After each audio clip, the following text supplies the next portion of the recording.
Okay, so we got another one of these DC Multiverse Mcfarlane Did Toys Digital unboxings, and this is the Flash from the Speed Force. This is something special because it's the first for this channel. It's the first time I've opened a figure of Barry Allen as the Flash from the comic book.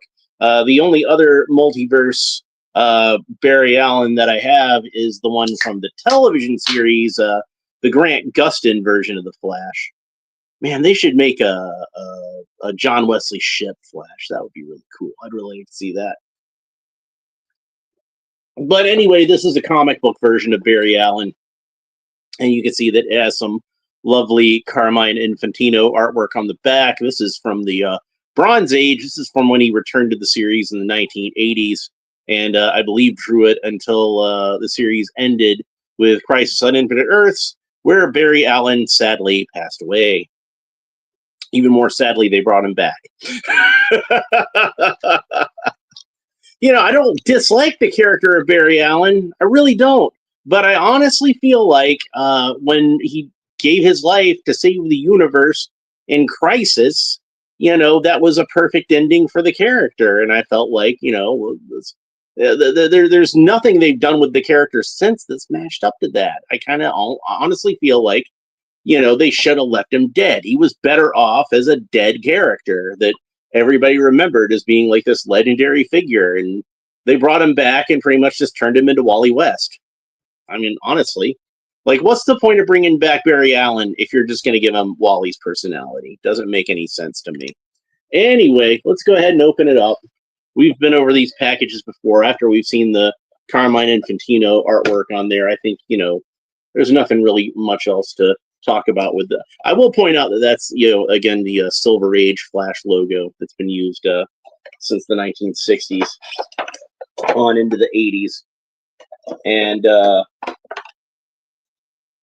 most of the figures in this line have been Silver Age versions, other than Batman, that was Rebirth, and Superman, who is Our Worlds at War. The Joker was really more of a Bronze Age figure, but it was labeled as Silver Age. This guy, is a Bronze Age figure. I mean, we've seen the artwork on there is Bronze Age artwork. And I don't think it really matters as far as Barry Allen is concerned. It's not like the Bronze Age version will be that much different from the Silver Age version. But the Aquaman they did was supposed to be the Silver Age version. And the Green Lantern they did was definitely the Silver Age version. The Atom was, I think, labeled as the Silver Age version. And Green Arrow was, again, kind of like a post-crisis. That was Longbow Hunters. But mostly they've been Silver Age in this line, or Bronze Age. Silver Age, then Bronze Age. Robin would have been a Bronze Age figure for sure because he didn't wear that costume until the 1970s at least. So here is the masked Flash head. And then he's got some chunks of lightning. We've seen these before on other Flash figures. Let me go ahead and get those out of here. Cut through these rubber tabs. And I'm about to sneeze. Oh, dang, that's a big one. All right, so these are supposed to clamp, over his legs and arms and make it look like there's lightning coming off of him as he runs really fast. There we go. I woke up way too early today, and I wound up going out and getting my oil changed. So I really needed to get my oil changed. But yeah, you can see how there's streaks of lightning coming off of. Hi there, Harvey Dent. Welcome to the show. Yeah, but the streaks of lightning coming off of them. I believe that was something that Carmine Infantino started doing in the 1980s. He might have done it some in the 60s, but I really more remember it in his 1980s artwork. Oh, I'm missing a rubber tab. I still got one more to get. It was deep in that joint, so I didn't notice it. All right, so here he is out of the package. Now, this figure is a repaint of one that we already saw as a Target exclusive, and I actually did see him at Target once, but I couldn't afford to, I didn't have the extra money for it at the time, and then I never saw it again. But this figure is almost the same as that one. The biggest difference is the legs, which we can see that the legs kind of fade into like it starts kind of opaque, like almost the same color as the trunks, and then kind of fades. Oops, dang, they were just flying across the room. All right, but they didn't quite, I think, match up the color on the legs. But you see how it's supposed to like kind of fade into this translucent plastic, and then his boots are Speed Force. It's supposed to look like the Speed Force, like he's fading into the Speed Force. So, and then there's the unmasked Barry Allen head that looks kind of like Glenn Powell for some reason. Really, Glenn Powell is the one they were talking about. They wanted him to play Hal Jordan. So remember when they were talking about how everybody wanted Ryan Reynolds to play the Flash, and then they wound up casting him as Green Lantern? Well, they did the opposite here. Everybody wanted Glenn Powell to play Green Lantern, so they made the Flash action figure look like him. And you can see like one of the accessories he comes with that's already on the figure is his hood, his cowl that's already pulled down around his shoulders because he's unmasked. But let's go ahead and pop the Flash head on there so we can get him in his full superhero look. And I am glad to finally have a Barry Allen figure, which in my collection is going to have his original personality and not Wally West's personality. So mostly this body appears to be the same as the one, because this is the standard buck. They use this a lot for a lot of different figures. Like, again, since I always happen to have the Riddler handy, you know, it's the same body that they used on the Riddler, Blue Beetle, Booster Gold, Captain Atom, a number of other figures. So we're well used to this body by now. But he does have different boots and different trunks, because you can see they have the it's the Silver Age style. I haven't seen Creature Commandos yet. Did you watch Creature Commandos? I don't like those characters. They owe Circe an apology because they attacked her even though she was trying to save the world. Yeah, well, maybe they owe a lot of those characters an apology. I don't know, man. Like, I haven't seen it yet, like I said, but like the Bride of Frankenstein, the DC version of Bride of Frankenstein is supposed to have 6 arms, and she only has 2 arms, which I thought was kind of weird. Maybe they give her 6 arms later on in the show. I don't know. They tend to like to do that sort of thing where like they give you like an inaccurate version and then have it changed to an accurate version later on. Why not just have her have 6 arms from the beginning? Whatever. But I heard they didn't handle Frankenstein himself very well in that show. That's what I heard. I don't know for certain. Maybe if I ever get around to watching it, I might actually really like the way they did Frankenstein. But I like the DC version of Frankenstein. That was one of the things I was looking forward to in that show.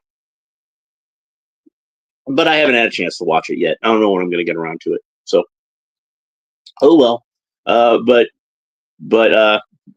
you say you didn't like the characters, so I guess you're probably you're probably saying don't watch it. Do yourself a favor and skip it. But you know, I'll probably watch it one of these days. I just haven't gotten around to it yet. All right, so let's you know, just so you can get a better look. There's a Frankenstein. Well, that's actually probably my favorite Frankenstein movie is Young Frankenstein. It's either that or the original Boris Karloff version. I like Bride of Frankenstein an awful lot, and Son of Frankenstein I feel like is really underrated, which Son of Frankenstein is the one that Young Frankenstein is mostly a parody of. I have this fan theory that Peter Frankenstein, who's the son of the Basil Rathbone character in Son of Frankenstein, so he's the grandson of Frankenstein.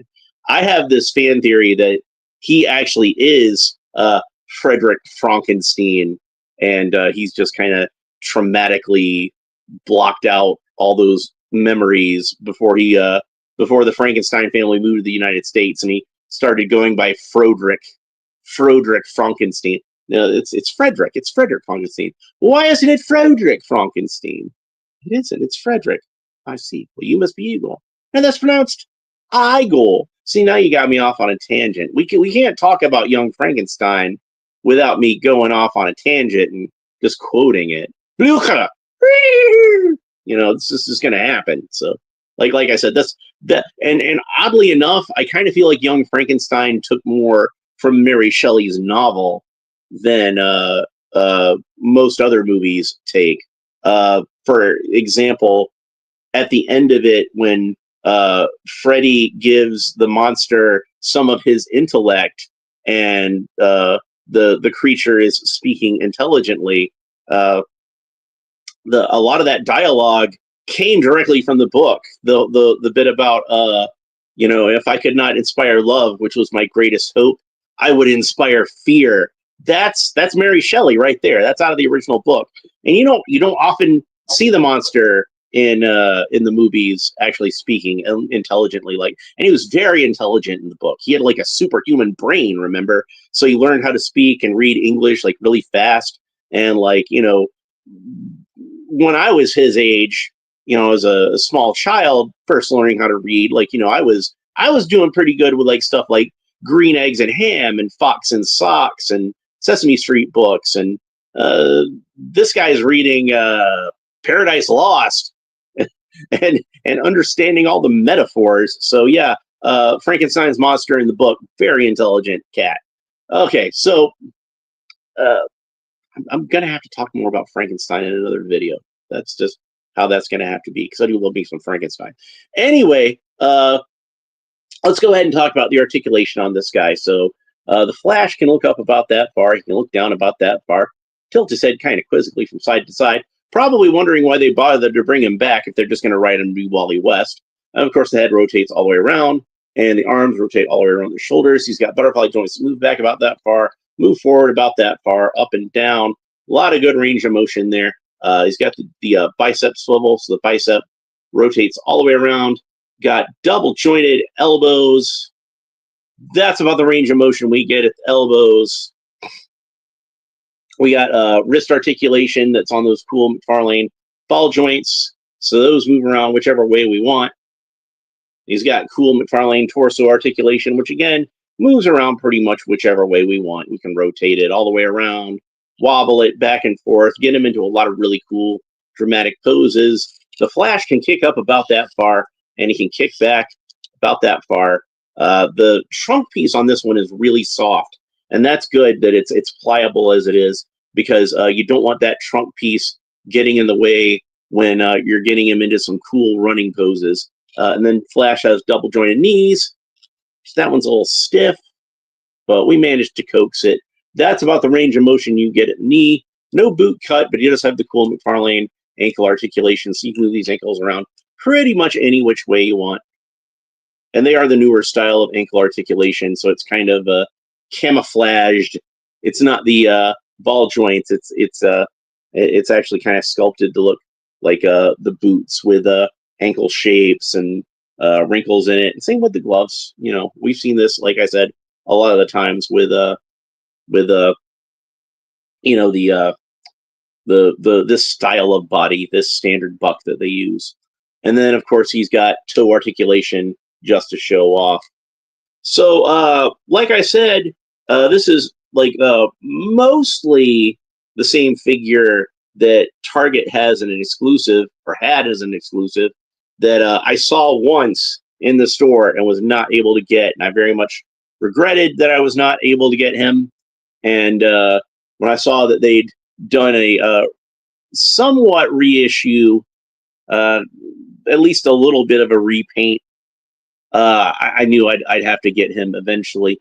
Now, would I have preferred to have had the one with the opaque legs and boots? Yeah, probably. And if I had that one, I probably wouldn't have bought this one. I probably would have been like, I already have one that's like, got not translucent legs. But I'm fine with the translucent legs. I think it's okay. I don't really have a problem with it. Before I forget, because I can forget to do that sometime, let's go ahead and have a look at these, the trading card and the figure stand.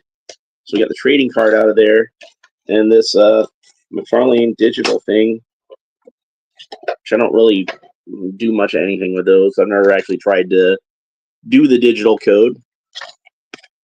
But there's the artwork, which again is the same artwork on the back of the package. Says the Flash. That's what the back of the card looks like, and it reads: Mcfarlane Toys Digital, The Flash, real name Barry Allen, With the Justice League gone, Wally gathers the entire Flash family in a desperate attempt to search the Speed Force and finally locate the missing Barry Allen.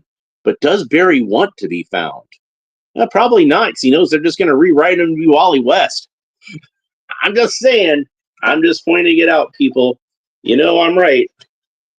Don't blame me. I'm just the messenger. All right, so let's go ahead and don't bring me back, Wally. Leave me in the Speed Force. If you bring me back, they're just going to make a movie about me with Ezra Miller, and it's going to tank at the box office. All right, so there's the Mcfarlane Toys digital stand. Like I've said before, I would prefer to have a DC logo on there than the Spawn logo. But that's just me. Other than that, it's not a bad stand. I mean, it's standard Mcfarlane stand that we're used to by this point. All right, so that's pretty much it as far as that goes. And you can see I've got like this stack behind me. This is going to be some of the stuff that I'm opening in the next week. Although I'm planning on saving Mr. Terrific for February, since that's Black History Month. And I realized, hey, I've got a lot of action figures to open, and some of those are black characters. So we might as well, you know, since Black History Month's just around the corner, might as well do that and do something special for it. So I do have a number of figures that I want to open. Not all the figures in February are going to be black characters, so don't be disappointed if I open some characters of other ethnicities. You know, I've still got like a bunch of Batman figures I want to open. I've still got like a lot of DC Multiverse figures of various ethnicities, like whatever Sinestro is. He's a Koragar, I think. I don't know how to pronounce it. I've only read it, but yeah, the Flash turned out pretty cool. I'm pretty happy with them, and I'm glad to finally have Barry Allen in my collection, just for fun, to compare him to some other characters. Here he is next to Wally West as the Flash, so we can get a look at those two, and the original Flash, Jay Garrick. So we can see those two together. And of course, one of the things that I liked about Barry Allen's origin is it shows him reading comic books about the original Golden Age Flash. He was a fan. He was a fan of Jay Garrick, so that was pretty cool. It looks like Jay Garrick's wing is broken off of his shoe.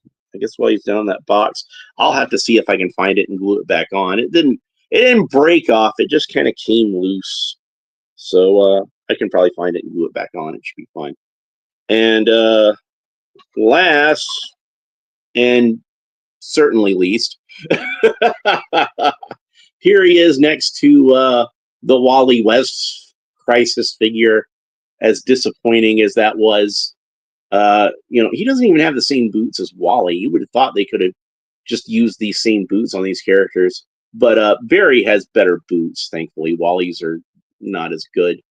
So, and then he used the same hands as Wally, so he's got like kind of normal sized hands, so that's good.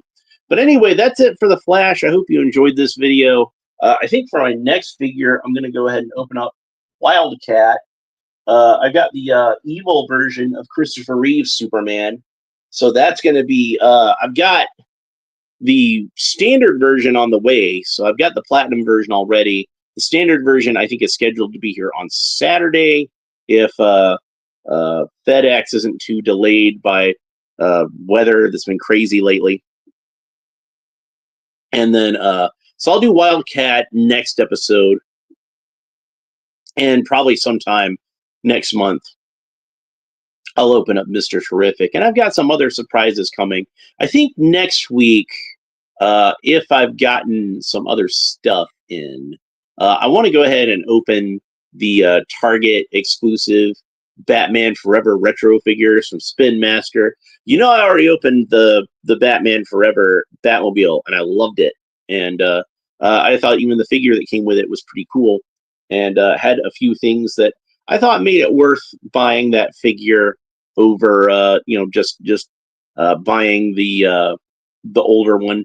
But we're going to compare. My plan is this. Part of the reason that I made sure I bought all four of those Batman Forever figures is I do want to compare them to the vintage Batman Forever figures they based on. I got like stack them over here already. I've got Two-Face, and I've got Robin. This is the Robin that they based Spin Master based their Robin off of, and not this same Riddler, although he's supposed to be coming in the mail soon. But that's the same mold of the Riddler that Spin Master based theirs on. So we can compare and talk about the Batman Forever figures and whether or not I think it's actually worth buying those figures. And some are obviously more impressive than others, but we'll get into all that when we do that. Anyway, that's it for the Flash. Hope you enjoyed the episode. If you did, make sure you like and subscribe. All the fun YouTube stuff down below. Leave a comment. Let me know what you think about the Flash, both this figure and the character of Barry Allen in general. And we will talk to you next time. Bye.